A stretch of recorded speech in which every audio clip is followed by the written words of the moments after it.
Hello, welcome back. Today we are doing some holiday side dishes just in time for Christmas. We have some sweet potato casserole bites. We have some stuffing biscuits that I dreamed up, mashed potatoes, delicious macaroni, a slow cooker cranberry sauce, and of course, we're not going to forget about dessert. We have a caramel apple pie. This was so delicious. Stick around and find out how we made them. We're going to start off here with a slow cooker cranberry sauce. So there's our ingredients. So this wasn't a difficult recipe at all. We started off with 4 cups of fresh cranberries, the zest of 1 orange and 1 lemon. I did not zest my oranges and lemons when I was working with them with my other meat side dishes and the meal that I was making. But I do keep lemon and orange powder in my pantry, so I just use those. Otherwise, don't forget to zest your citrus because you need that zest. And then I have 3/4 of a cup of fresh orange juice. I'm not going to give you the amounts. I will link the recipes that I have. I'm pretty sure I have recipes for all of them. I did change a couple of them, but I will link the recipes that I was inspired by, and then I'll let you know what changes I made. But we used orange juice, which it says fresh orange juice. I'm sure if you had the orange, you zest the orange, you use the juice. Sounds like a perfect way to do it. I bought a bottle of orange juice, and my family was very happy to finish everything I didn't use. Then we've got maple syrup and a cinnamon stick. This was so incredibly easy. It all just got thrown into the crock pot and then set on low for 3 to 4 hours. I lost the lid to my crock pot. That's why I had to use foil. I probably could have even used my tiny crock pot. No, I don't think it would have fit in there, but I used my smaller crock pot, and this was the easiest recipe of the day. So let's jump 4 hours into the future and take a look at this. When I opened up my crock pot, I thought for sure I wrecked it because it looked fairly dry. I did use 2 cinnamon sticks now that I'm looking at this.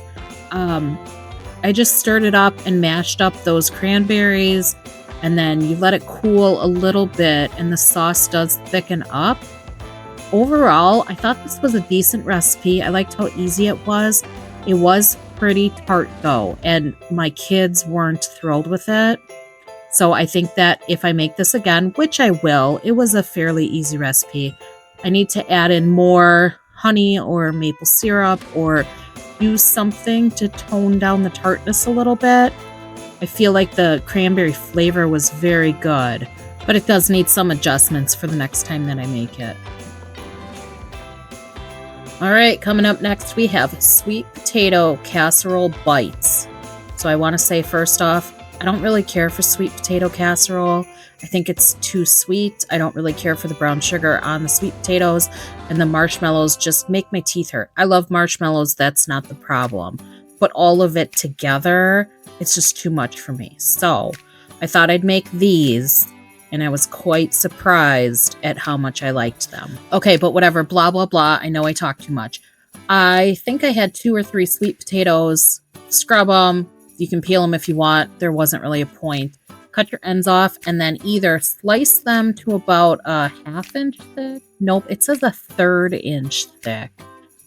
But slice them into a pretty thick slice. I used the mandolin. I have this fancy one now where you don't cut your finger off, which is really nice. But if you have a regular one, be careful. I just did a very small tray because I only anticipated probably my husband eating these. And it was more just to try the recipe. But I think I just used 2 sweet potatoes. So you want to preheat your oven to 425. And then we're going to make a brown sugar and cinnamon mixture. So it says to first sprinkle your potatoes with a little bit of salt. I don't know if I actually did that because I didn't see myself do it, and I don't recall doing that. But maybe I did. I don't know. The recipe says to sprinkle them with a little bit of salt. I did. Oh, I put the salt right in there. Okay. It's hard watching this back when it was not like in the last week that I did this. It was a couple weeks ago. So in my notes, I have double the topping and use butter and brush. So there wasn't butter in this recipe. What they used was cooking spray. And that was just to kind of wet the topping after you put it on. I think my husband and I decided that it would have been better to melt butter into the brown sugar and the cinnamon mixture and then brush it on, and then definitely double the toppings. Okay, back on task here. These go in the oven for 15 minutes. You want to check them with a fork and make sure they're soft. And then when you pull them out, you're going to add 2 to 3 or however many you want mini marshmallows on top. And then they're going to go back in the oven under the broiler for about 1.5 minutes. Keep an eye on it. You're just toasting the marshmallows on top to get that, toasty flavor. These were good. I would recommend making these maybe last because they cooled off really fast. Okay, up next is macaroni and cheese. I printed off a recipe for this. I will link the recipe, but I'm going to say that the recipe I didn't like at all. It wasn't anything wrong with it, except it was like overcomplicated, and I read through it and I'm like, I'm not doing that. I'm not doing that. This is ridiculous. So I modified it quite a bit, but I did use a lot of the ingredients from the recipe. I just didn't really stick with the instructions. So we'll go through it. It was really good. It was like the best, but I'll show you. I should be taking notes. I'm supposed to make this again next week for our Christmas get-together, and I don't remember exactly what I did. The recipe calls for all-purpose flour, but I really hate all-purpose flour for a cheese sauce because I can always taste it, and all it tastes like is flour, like that roux taste.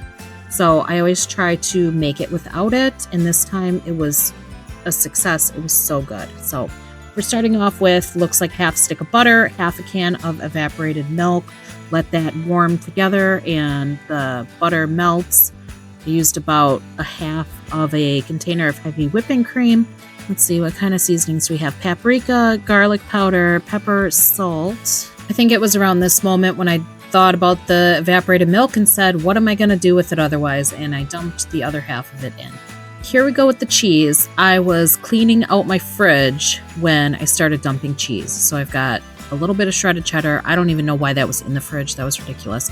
This is American cheese slices. I ended up using 9 of the American cheese slices, and then I did an 8-ounce bag of shredded mild cheddar.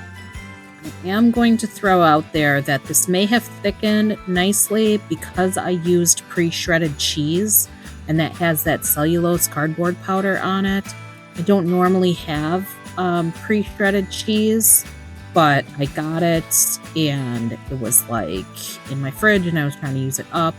I don't know if that helped it to thicken, but I imagine that it did to some degree. So this was mild cheddar though. Usually I have sharp cheddar. I think when I make this again, I will go and get mild cheddar because it really had a nice flavor. And then it's about a tablespoon of Dijon mustard, which I never cook with, but I should because that really added a nice, depth or something. I don't really know how to describe the flavor of it, but it was quite good. Also, just so that we can throw it out there, I reuse my tasting spoon when I'm cooking for my family. I don't want 100 million spoons in my sink, so I don't care. If I'm cooking for somebody else, I don't usually do that, but if I'm cooking for my family, whatever, I take bites out of all their food too. They can suck it up. Oh, I did about a half a cup of half and half, and then you just adjust your seasonings. So I didn't measure any of my seasonings, but when I link the recipe, if you need kind of a baseline, you can use those measurements that are in the recipe, but I just adjusted everything to how I thought everybody would like it.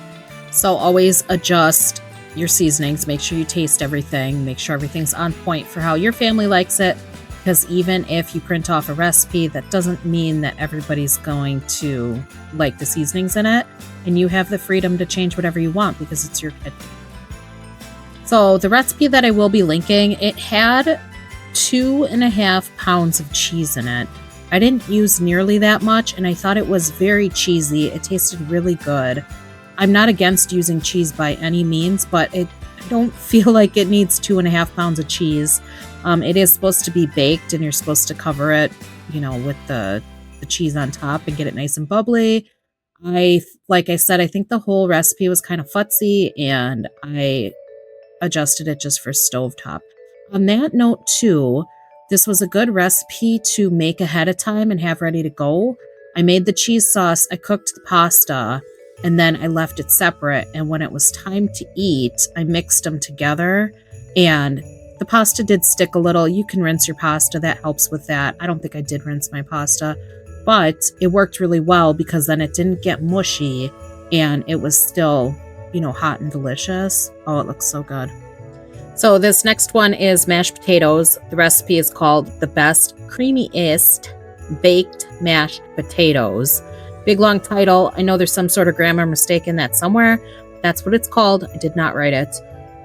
Anywho, I modified this one as well, but these were so good. I've made them again since I made them for this video, so twice in the last few weeks. They're a pretty good recipe. So we're starting off by prepping 5 pounds of potatoes. I peeled them, I washed them, I chopped them, and then you need to boil them. It was a pretty standard start to mashed potatoes.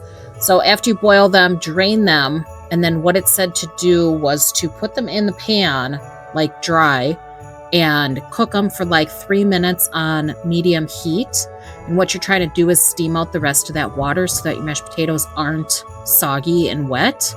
This works really well. I never thought to do something like this. I do usually let them like drip dry or whatever, but letting them kind of steam that excess moisture out really helps to get a nice, thick, creamy potato. And I would do that even if I wasn't making this recipe. So to these potatoes, we are adding melted butter, salt, cream cheese, and half, and pepper. One other note about this recipe is that it's suggested to warm the half and half. That is a great idea. When I make mashed potatoes regularly, I usually do warm up the milk, but I'm glad that this recipe noted that because I don't think I would have remembered at the moment I was making them to warm up the half and half. So that's a good technique for it. You mix it all up. You can use a hand mixer, you can use a masher. I do prefer a masher, but I had a little casualty and I had to use a hand mixer. One thing I'll say is if you do use a hand mixer, kind of do it quick so that your potatoes don't get gummy, because the more you mix them with a hand mixer or a stand mixer or whatever, they get really gummy and then they're not good. This recipe then called for this to get baked in the oven. I'm not real great with planning my time, and so by the time I got to this stage in the recipe, I didn't have a chance to bake it in the oven, and I was like, forget it, I'm not doing that. And they were so good. I don't even think that the oven baking is necessary. They were just an amazing mashed potato that everybody loved. So that's basically how I changed it, is I skipped the whole process at the end where you bake it, and these were just stovetop mashed potatoes that were fabulous. Up next is stuffing biscuits. I made this recipe up. I like stuffing a lot. My husband likes stuffing. None of the kids like stuffing, and I just wanted to try something different just to see if maybe they would eat it. So what I did was I used my basic biscuit recipe. I took a box of generic stovetop and I put it in the chopper and just chopped it real fine, so it was more like a flour, but it's got all the seasonings and stuff in it. So then I'm taking self-rising flour, which is what I use for the biscuits, and then I think it ended up being like 2 cups of self-rising flour, 2 cups of this stovetop stuff, or it looks like more, 1.5 cups. And then I just adjusted the liquid in the butter to match the extra powder that I had in there. So it was a whole stick of butter. Normally I think it's half a stick for the biscuits. And I figured too, like a little extra butter in a stuffing biscuit would be fine, and it totally was. And then the whipping cream, I'll have to look in a second here, but I think I used like a cup, or it's basically just enough to moisten everything. And then you mix it around and make like a biscuit dough. So it looked like about 1.5 cups of whipping cream. I should write this down. I don't know that I would make this recipe again because my husband, he said it was okay. But other than that, it was just me that liked it. I thought it was really good. But I don't generally make things for myself, and I don't know that I would make these. However, my husband did suggest that maybe I could freeze them. And I think that would be kind of nice to be able to just pull one out and mix it. You know, if I had a turkey sandwich or something. Actually, this would be really good with a turkey sandwich. Ooh, maybe I will make a batch. because if they freeze well, I could see myself pairing this with something because it really had a nice stuffing taste and texture, but it was, not the effort of having to make a box of stuffing or homemade stuffing. So I think I'll try that. So once I got everything worked in and it felt like it had the correct level of moisture in there, I just did this like biscuits. So, you roll it out and then you fold it over and roll it out again and fold it over. It's supposed to give you layers, and in biscuits it does. With the stuffing, I didn't really notice layers, but it wasn't much extra effort, so I'd probably just do that again just to make sure that they were going to cook up properly. But they had a nice texture to them. I really thought that these were good, and I would definitely make them again. So I think I cooked these on 400, maybe 425. I think my biscuit recipe is 425, and I cooked them for like 8 to 12 minutes, depending. They definitely have like the stuffing texture, so they look like they're gooey when I just pulled it apart there, but they weren't. They absolutely were like stuffing, and they were really good. So I would definitely suggest this recipe if you're looking for kind of an alternative, and put a little butter on top, and these were pretty cool.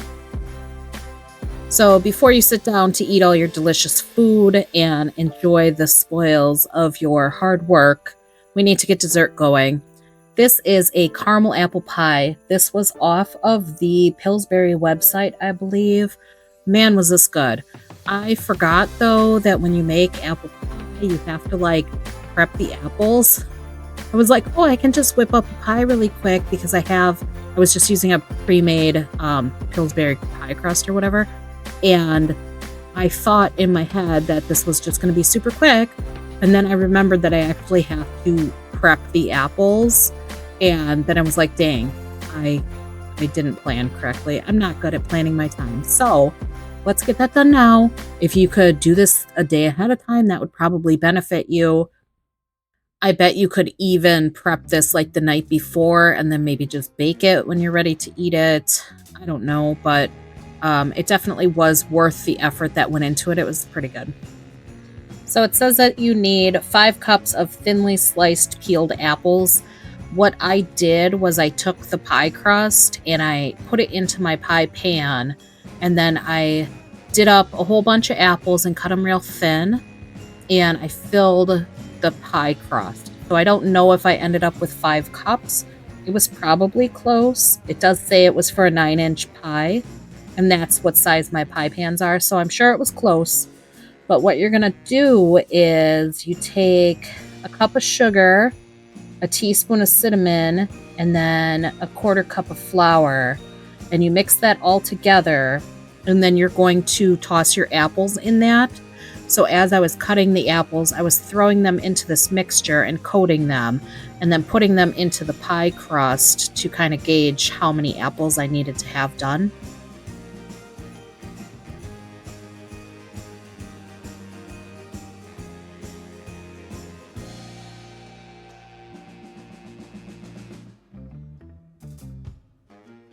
Once you get all the apples in the pie crust, it says that you need caramel apple dip. I didn't get that. I just got the little caramel bits, and then I warmed them with a little bit of milk, and then you pour that over the apple slices in the pie pan, and that worked just fine. I don't know. I've had the caramel apple dip that you buy like 4 slices of apple just to eat. It's not really my favorite, so I thought that this was fine. I think it was delicious, so I don't think there was any problem with it. And then we're going to make a crumble that goes into here. So for that, we are using flour, brown sugar, and butter, and that gets mixed together and then just cut with a pastry cutter, and that gets put on top of this too. So there's a lot of elements to this, but I think it worked. I think they really worked out well. So put the caramel on, and then this crumble is going to go on there too, and then we'll put a top on it. So usually the types of pies that I make are chicken pot pies, and I just put a top crust on there and then vent it. this was kind of a new thing for me to do a lattice top. So I just figured, whatever, I've seen it done before. So, obviously I'm an expert and I just did it how I thought that people do it.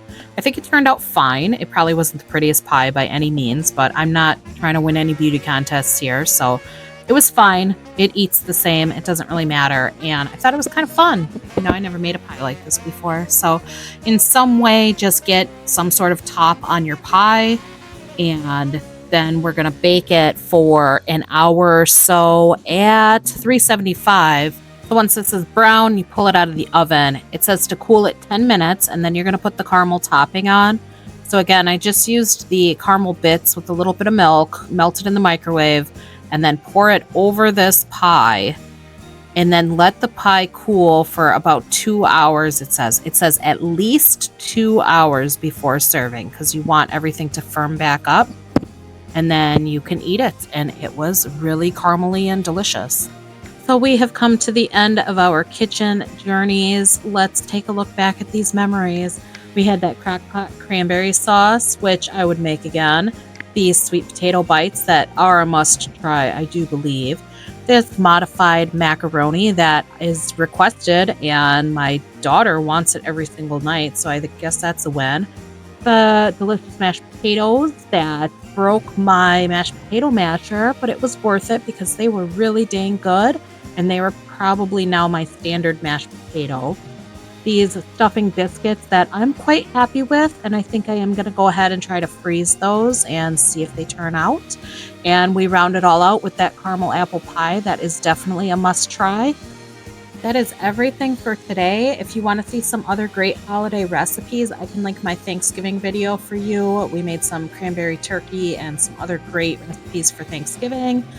If you give any of these a try, let me know which ones you like, and I will catch you next time. Thanks so much for watching. Bye.